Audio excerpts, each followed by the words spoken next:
Hello and welcome to episode 700. Yes, 700 of the official EstablishTheRun.com podcast. My name is Adam Levitan. I'm one of the co-founders here at ETR, as always, joined by fellow co-founder Evan Silva. And the NFL Combine is now behind us. Evan was there. I'm not sure if he witnessed these men running around in their underwear or not. Evan, how's it going? How was the trip? It was good. I went for 2 days, Friday and Saturday, spent time with Jordan Renan. Brandon Thorne came and said, "What's up?" Connor Allen, Chris Allen, Eric Dickens, Ryan McDowell. That was kind of the core group that I spent time with.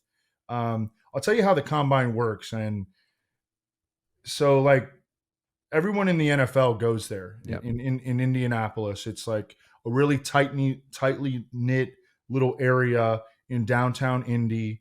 And, you know, the dudes go there to work all day. I mean, they go to the actual combine, watch the workouts, come back, do like review meetings, and then they go out like late at night. Like, they go to dinner at like 9:30. You're talking about like scouts and assistant coaches. Yes. Like NFL personnel. Yeah. Not the players, obviously. Right. Although the players are walking everywhere. I mean, you could, like, Michael Penix, when we were eating dinner on Friday night, Michael Penix walked right past us. You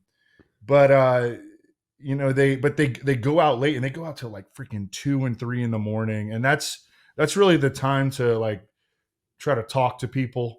And like, I don't go out late anymore. Like, I'm like too old for that. I'm a little, I mean, I had my time where I did that, but I'm a little past my prime. But during the day, there was enough like scuttlebutt and, you know, just talking to writers that didn't necessarily go watch every workout, that I think I came away with some decent takeaways. But I didn't go out till 3 in the morning like I used to be able to do.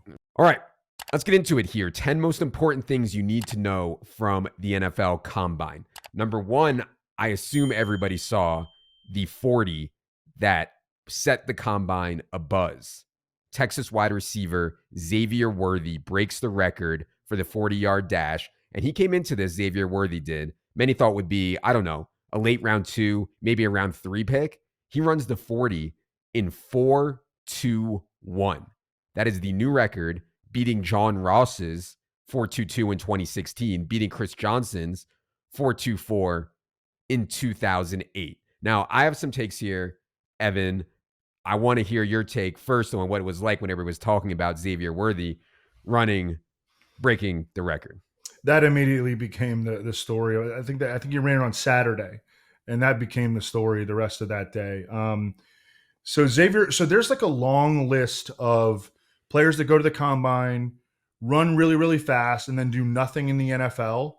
But if you look more closely at that list of players, those guys just weren't very good at football in the beginning. You know, they might have been special teams gunners that were super fast. John Ross, I think, you know, everybody probably realizes is a bust at this point. Xavier Worthy is really good at football. This dude, and we talk a lot about how when guys show the ability to be really good with the ball in their hands, you know, return metrics, especially at wide receiver, have been predictive. You think about Dez Bryant was an unbelievable kickoff returner and punt returner at Oklahoma State, even for the Cowboys. T.Y. Hilton, you know, Odell Beckham, Brown. Antonio Brown was a 6th-round pick who was, you know, awesome on returns. Obviously, Xavier Worthy on 40 punt returns, pretty good sample size there at Texas, averaged over 14 yards per punt return. He was productive all 3 years, very productive all 3 years as a wide receiver. He also averaged 8 yards per carry. Only had 7 carries in his career, but he averaged 8 yards per carry. But I mean, he's really good with the ball in his hands. I was really slight, 165. Mm-hmm. And that's a little bit concerning, although we have seen guys like Tank Dell come into the league, have immediate success. Devontae Smith, Jordan Addison. And all of a sudden now you're seeing Xavier Worthy, and I think deservedly so, pop up in the first round of mock drafts. Like Lance Zierlein came out with his latest, number 32 to the Chiefs. I think he could go even higher because he's good and he can really, really run. So I thought that was that was the number one story that we should cover in this show. So my concern on guys like this is all the stuff you said I totally agree with. You should be looking at production. This guy can play. He's a great punt returner. All this other stuff. If you want to take him in round 1 because of that, that's fine. It starts to concern me when everybody says he's a round 2 or round 3 pick, and then he runs 4.21, and now he's a round 1 pick, right? Because to me, that's how you get into spots like you had with John Ross or Henry Ruggs or Tyquan Thornton. All these guys ran outrageous times. Darius Hayward-Bay. Now, I'm not saying that speed is bad, right? Obviously, speed is not bad. I get worried that running in a straight line really fast is valuable, but shouldn't be boosting people up a full round. But if you guys want to sit here and tell me that Xavier Worthy was already a borderline first round pick, then that's fine. Then I'm totally on board with it. I'll tell you what, and I had not seen him play until I watched, a bunch of his catches after he ran, and the dude plays that fast too. I mean, he is so explosive. I don't know. I understand that concern, but who is everybody? Who is everybody that was saying that he was only a second or third, a day 2 pick? Sure. Just some guys on the internet, like.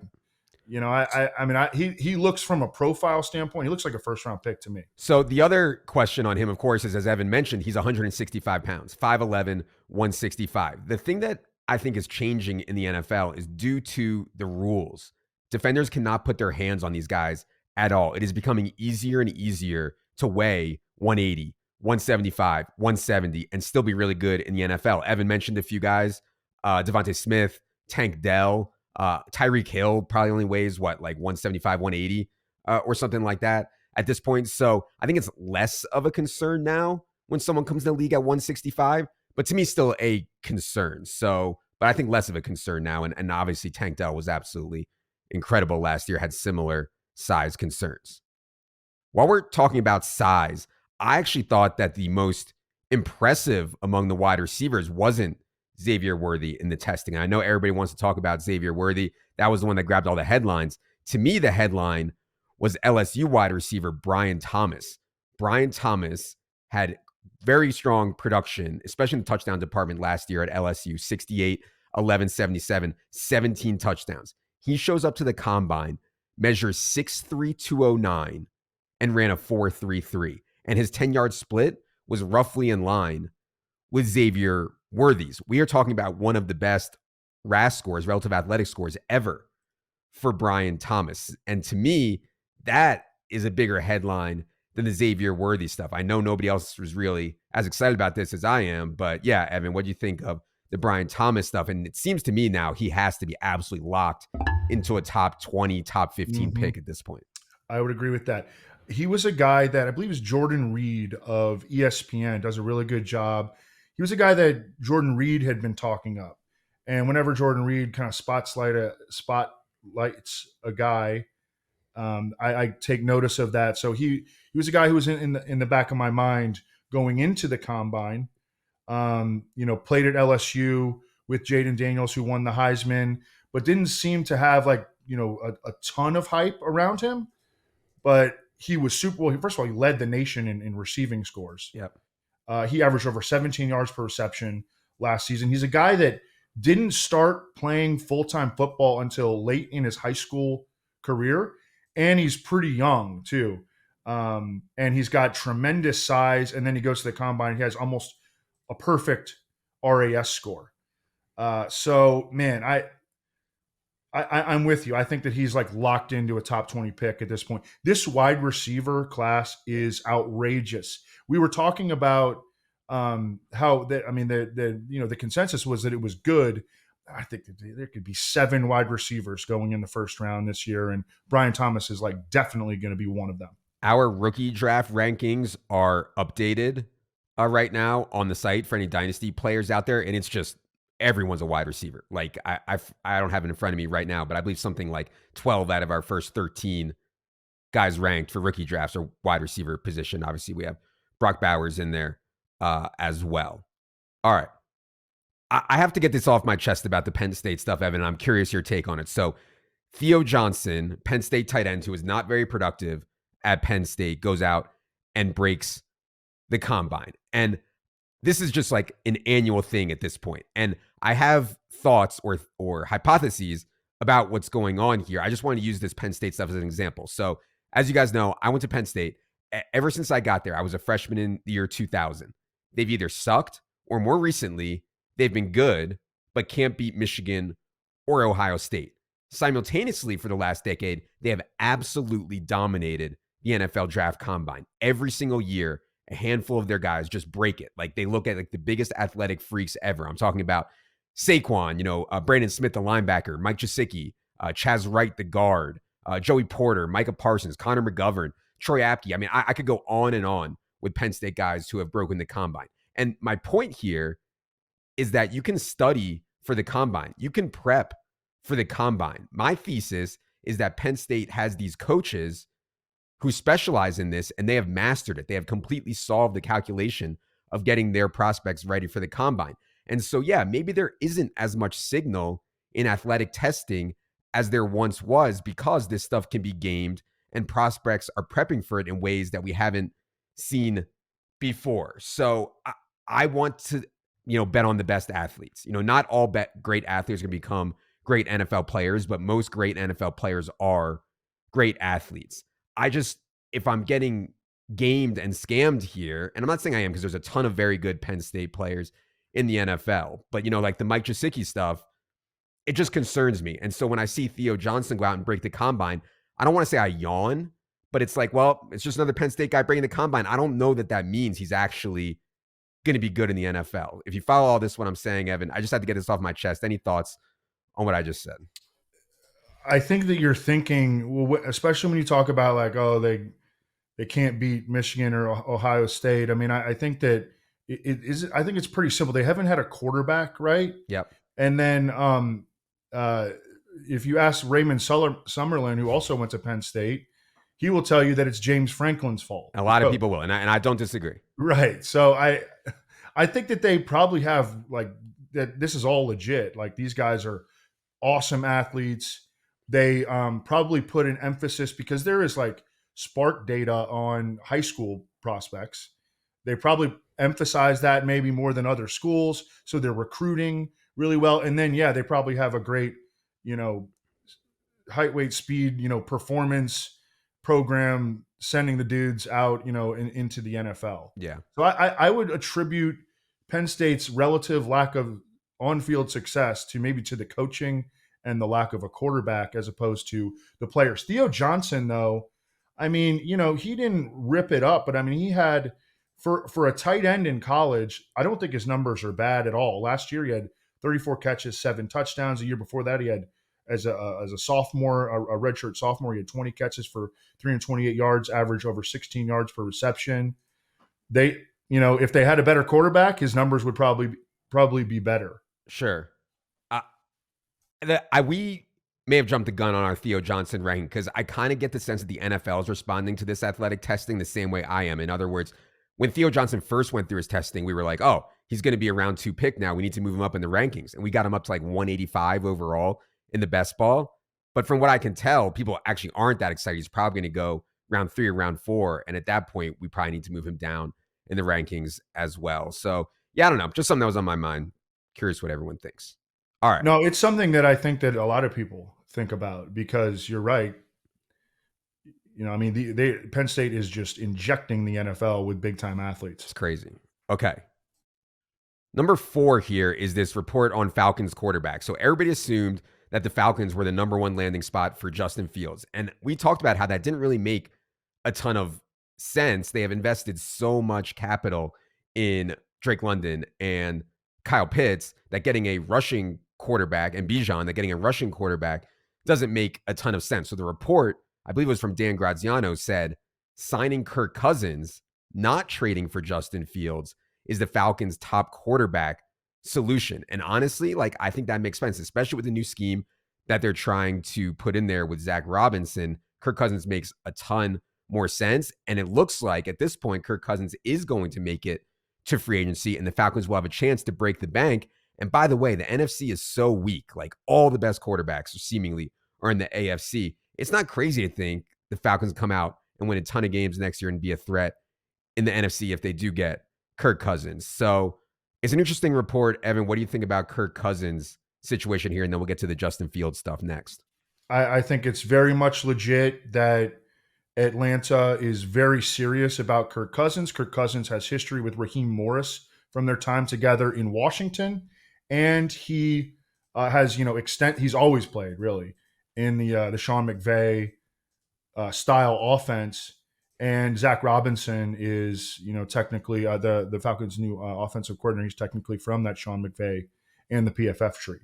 I think it makes a ton of sense, and I think that there's going to be potentially a major bidding war. We talked about it on a recent show. You look at the free agent market at quarterback, and it's Kirk Cousins and then a bunch of like mid-range to low-end starting caliber players, and then a bunch of backups. Yeah. So I mean, there's just Kirk Cousins is in a tier unto himself, and I think it makes it all this. This is probably will probably be his last NFL contract or his last major NFL contract, and yeah, I think he should go out and test the market for sure. Throughout Kirk Cousins' career, every time a spot like this has come up, he has opted to go for the most money. Period. Like throughout his career, I expect him to do the same here, and it doesn't sound like the Vikings want to break the bank on him. They say they don't want to give another 3-year fully guaranteed deal. I suspect that the Falcons might roll the dice and do that, even though he's 36, coming off an Achilles tear. And my point on all this is that if you believe Kirk Cousins is indeed going to Atlanta,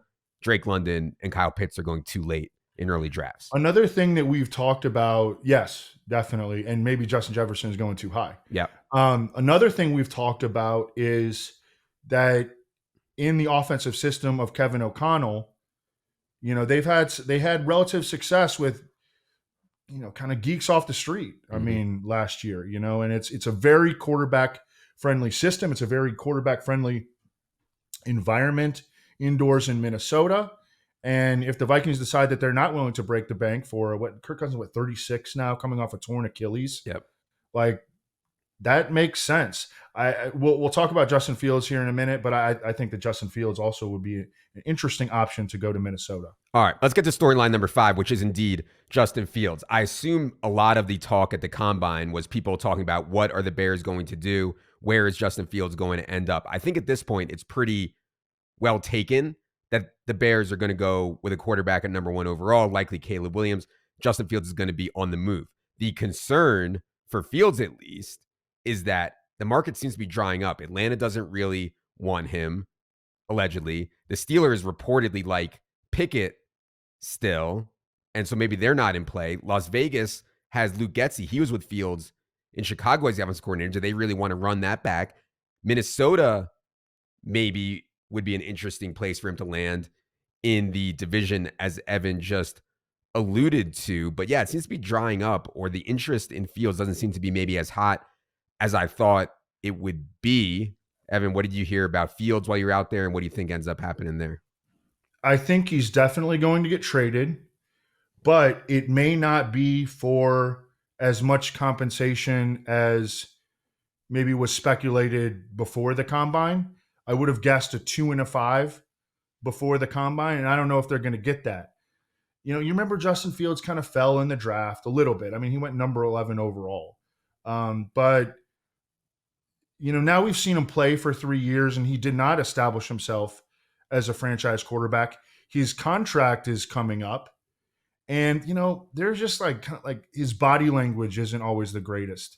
And if a team is going to commit to a quarterback that as its franchise quarterback and be willing to pay the price that it takes to get a guy like that on the trade market and very soon contractually, I think that they want more than what Justin Fields has shown.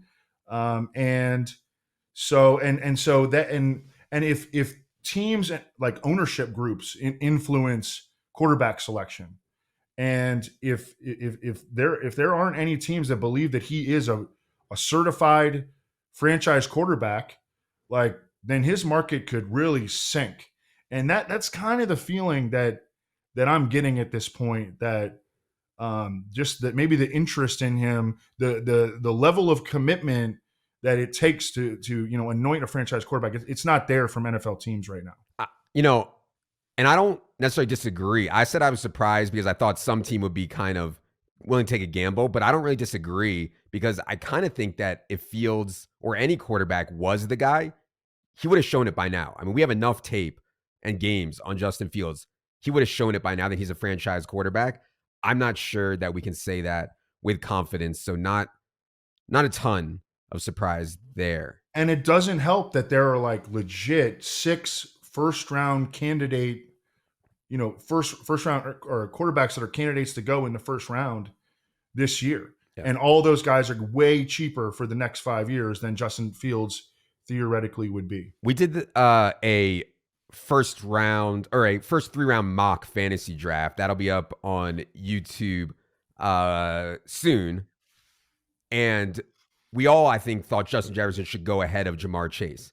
Given these latest Kirk Cousins, Justin Fields rumors, Evan, would you revise that now and go Chase over Justin Jefferson? I know it's incomplete information because, quite frankly, it's so early. We have no idea who Minnesota's quarterback is going to be. But yeah, what do you think about Jefferson versus Chase right now? I would go with Jamar Chase just to try to mitigate some risk up top. I mean, they're both awesome picks, but yeah, just in the interest of mitigating risk, I wanted to mention one other thing.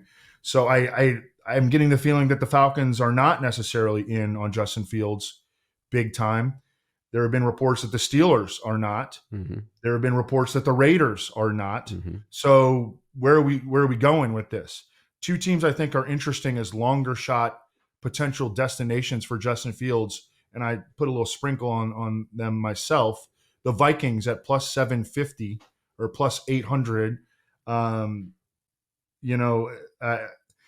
So historically, a lot of teams have been unwilling to trade within the division, which I think is so stupid because there's only 32 teams, and you're immediately eliminating the other teams in your division. Like, you are making your potential trade market for a specific player. You're instantly reducing that, and there are only so many teams that need a quarterback. Period. So you're already working from a position of weakness, really. But the Vikings have been willing to make trades within the division. You think about like TJ Hawkinson. And Justin Fields, I think, could definitely go there and succeed in Minnesota, if assuming that the Bears are willing to do that. The other team that I think is an interesting long shot, and I saw them at 16-1, New England Patriots. Mm-hmm. If the Patriots were willing to make a move for Justin Fields, and Gerard Mayo has talked about the value of a dual threat quarterback, and Gerard Mayo, played defense in the league, has been a defensive coordinator. So I think that he's a guy that might value Justin Fields more than other coaches. And if they were willing to make a move for Justin Fields, they could use that number 3 pick on like Marvin Harrison. Right. All of a sudden, you got Justin Fields and Marvin Harrison, and you're cooking with some gas. I like that Patriots one a lot. I think that's super interesting. It would give some life to their offense, give their fans something to like go to the game and be excited about. I like that. Evan is referring to these markets. I think the DraftKings has it up in some states. It's like, where will Justin Fields take his first snap next season? I have an uber long shot for you guys that Amico mentioned to me, which I thought was interesting. 300-1, Evan. 300-1. What if Justin Fields, what if the Colts decide that Anthony Richardson is injury prone? We need another quarterback that plays like Anthony Richardson. Bears are willing to do it because it's out of the conference. Maybe it's not that expensive. If I was the Colts, I would give up a 3rd-round pick to have Justin Fields as my backup to Anthony Richardson.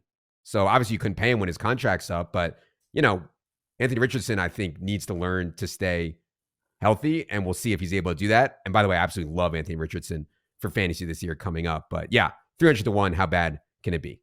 Anyways, not financial advice. Okay. 6th biggest story coming out of Combine weekend. Mike Evans re-signs with the Bucs, 2 years, $52 million, $35 million guaranteed for Mike Evans, who again just shocked me by having a career year at age 30 with Baker Mayfield. Looks like a pretty good deal for both sides to me. Mike Evans, just a few days earlier, his agent comes out and says he wants to play with an elite quarterback, an offense that'll showcase him. He wants to be paid like a top wide receiver, doesn't want to play with a rookie quarterback. Winning Super Bowl is key priority. All that's out the window when you get $35 million guaranteed. I do think this makes it likely Baker Mayfield, or more likely Baker Mayfield returns to Tampa here. But yeah, not a huge surprise. Mike Evans strikes me as a really good dude. Seems like he wants to retire as a Buck, and maybe this helps that happen. Any reaction to the Mike Evans deal? Yeah, there had been some rumors involving like Kansas City, and um, there was even a report that he wanted to play with an elite quarterback. But in the end, yeah, I like it when stud players end up playing their entire career with one team. So I thought it was nice. It actually, the numbers turned out to be not a little bit inflated. 2 years, 41 million and 26 million or 29 million guaranteed. So yeah, I would agree. A good deal for both sides. And Mike Evans obviously can still play, led the NFL in touchdown catches last year. All right. Number 7. I don't know if you saw this, Evan, but there was a report out of the combine that the NFL wants to expand to 18 regular season games. So, of course, we wanted to we used to have for a very long time 16 regular season games and 4 preseason. A few years ago, they changed it to 17 regular season, 3 preseason. Now they want 18 regular season and 2 preseason. The motivation is obvious. 18 regular season games will make the NFL and the teams and the owners the most money, period. But I do think they need to be careful with this stuff because, at least to me, what makes the NFL so special is that every game means so much. Every game is an event people get up for. They build their week around it. Maybe NFL is just so popular, no one will care about dilution. But for me personally, I think the scarcity thing is really important. And then also, the other issue is injuries. I mean, 66 quarterbacks started a game last year, 68 the year before that. You start adding games, more quarterbacks have a chance to go down. The product turns really ugly. There were so many games last year with totals in like the mid 30s because there was such bad quarterback play due to all the injuries. So I don't know. I don't like it. I get it. I don't like it. Was anybody in the combine talking about that, Evan, and any thoughts on it? It wasn't a big topic of conversation. I just think about it from a personal standpoint. I'm like, God, not another week. Like, please, God, I mean, it was bad enough when they added the 17th game. Yeah. So they're killing. I'm they're killing. You don't go to 18. They're killing team preseason too. Hurting team preseason. Although we would get another slate of DFS. Betting. But yeah, I'm selfish, and I would prefer to stick at 17. Yeah. Everybody tweet. If you don't like it, everybody tweet it, Goodell. All right. Number 8. I wanted to get to one more thing from the prospect athletic testing, number 8 here, and that's Jaylen Wright out of Tennessee. So this running back class is one of the weakest I can recall. I mean, not just because running back is depressed generally, but there's just no one that anyone seems to be excited about. Maybe people can get excited about Jaylen Wright. 4.38 40 was second among all running backs. 38-inch vertical was fourth. Led all running backs who tested in the broad jump, and he did this at 5'10 and a half, 210 pounds. Now, not many people had Jaylen Wright as their RB1 in this class before this. Not going to take a lot to leapfrog some of these guys like, Jonathan Brooks with the injury we talked about last week, Trey Benson, Blake Corum, etc. What do you think about this running back class, Evan, and the Jaylen Wright testing, which looked very, very impressive? Yeah, it looks like the running back run is probably not going to start until maybe midway or back end of the second round because no one's really popping out. Yeah, people peg Jonathan Brooks as the best prospect in the class, and he's coming off a torn ACL. So, in late season torn ACL. Jaylen Wright obviously ripped up the combine, was a committee back at Tennessee. He did average 7.5 yards per carry in the SEC with 22 catches, again, splitting time. So, I mean, he looks good on paper. Yeah, we are going to have shows leading up to the draft with true tape bros, true data bros. We'll also be talking about draft props. So stay tuned for wall-to-wall draft coverage. This is just a little precursor. Number 9, Saquon Barkley does not get the franchise tag from the Giants. And I assume, Evan, that the Saquon situation was a topic of conversation at the combine. I mean, I can think of a lot of teams that could use Saquon. Not that it's going to make a huge difference, but Texans, Ravens, Cowboys if they let go of Pollard. Giants could use him back if they want him. I don't think they do. Chargers want to run the ball a ton. They're going to let Austin Eckler go. Eagles, maybe. So, I mean, there's a lot of teams that could, in theory, use Saquon. It's just going to come down to money. He's going to be expecting and want far more than I think the market is going to give him. But any thoughts on Saquon and landing spots there? I heard that the Texans are not in on him, and they were, I think, kind of considered to be the favorite to get him. So I did hear that. A team that I heard connected, and you mentioned the Cowboys. If Jerry Jones wants to make a splash there, that would be a big name signing. I still think that these running backs are not going to make very little money. None of the studs are really coming off particularly. The stud free agents are coming off particularly strong seasons. All those guys that played on the franchise tag, including Saquon, he had an okay year. Eckler had a bad year. Jacobs had I would say, below average year. Yeah.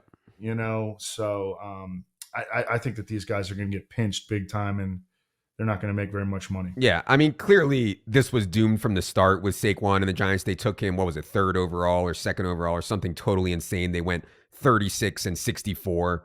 Since they've had him, they didn't have a good team around him, but that's kind of the point. When you blow that much draft capital on a running back, no matter how good he is, and Saquon was good, no matter how good he is, it's just not going to matter. I mean, it's just not going to matter. All right. Number 10, last thing here. I want to give Evan the floor. Any other rumors, stories, anything else that you want to share from the combine here as we wrap up? Well, there was a fantasy guy who questioned the competitiveness of Caleb Williams. Caleb Williams gets up to the podium. By the way, Caleb Williams, by all accounts, and during his public press conference at the combine, crushed the interview process. And that's something, because there have been just kind of bad vibes. Stuff about his dad is too involved. He doesn't have an agent, which a lot of people will criticize him for, because they carry the water for the agents. But a fantasy guy somehow got credentials to the Caleb Williams press conference and questioned his competitive. Are you afraid to compete or something like that? It was just such a bad look. I was embarrassed. I mean, I was like, this guy kind of, and he shouldn't be, but he kind of represents us in a way. And I mean, I can't imagine that he will ever get credentialed again. And it wouldn't be surprising to me if, the NFL is starts to look at fantasy guys trying to go to the combine, that they don't get credentialed, or they make it more difficult for fantasy guys to get credentialed. It was a really bad moment, I think. Yeah. So I used to quote unquote cover the Sixers, and I use that term very, very lightly before I got into the fantasy stuff, or at the very beginning. And these big media scrums are tough. Everybody just has cliched answers. It got to the point where I was like, this is a total waste of time. I didn't want to be here around 100 other reporters, because the players and the coaches, they don't actually say anything. It's just all cliches. So this guy I saw was defending it by saying I wanted to have him say something actually real. I get that. Obviously, if you're going to ask a dumbass question, though, it doesn't matter. And a lot of guys now aren't working out. Malik Neighbors didn't work out. Brock Bowers didn't work out. Marvin Harrison didn't work out. Jaden Daniels didn't work out. None of these guys tested at the combine, and that's their choice. This is their future. This is their money. Obviously, it's a ridiculously stupid question. I thought it was badass that Rome Oduns from Washington did work out. He did everything. Yeah. That was cool, especially when his peers were not working out. But I mean, I'm not going to question the guys. They get advice from representatives or whatever. They get to make their own decisions. I wouldn't question their competitiveness over it. Ridiculous. Another thing, Steve Smith. So Chris Allen, he does weather stuff. I mean, he does a lot more than that. But he's our weather specialist, and he goes up to Steve Smith at Prime 47, which is the late night hangout. Steve Smith and they had a good rapport. Chris Allen shook his hand, told a story about, I don't know, some game in 2014. Chris Allen's a big Bengals fan, some game that he remembered. And then Connor Allen, they're not related. Connor Allen goes up to the table and snaps a pic of Chris Allen and Steve Smith. And Steve Smith's like, "What are you doing?" to Connor Allen, and like he didn't want any pictures, which I mean I don't blame him, like but and then Connor Allen like gets, I mean he got a mean mug from Steve Smith. Like you don't mess with Steve Smith. We know about Steve Smith history and all that. Connor Allen like goes and hides. They have these pillars in Prime 47. Goes and hides behind a pillar. Steve Smith gets up and is like looking for him, like he stalking down Connor Allen. They wound up leaving, and obviously nothing happened. But yeah, don't mess with Steve Smith. The story I would have told is there was a revenge game in the first game against the Panthers that Steve Smith played in, and when he on the Ravens, everybody in the world played Steve Smith. Except for me, they were giving him all these boosts for, it's his first game. He's going to be extra mad. He's going to have an extra good game tonight. I was like, you guys are crazy. And then ball bounces off a defender's face into Steve Smith's hands for like an 80-yard touchdown. Just bury me. So, yeah, Steve Smith is one of the best. Shout out to him. Shout out to Chris Allen for going up to him. That was more balls than I would have for sure. So me too. Good for him. All right.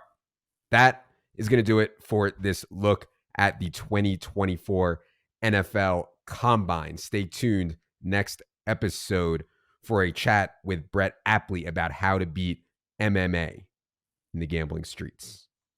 For Evan, for producer Luke, for producer Ryan, I am Adam. Good luck, everybody.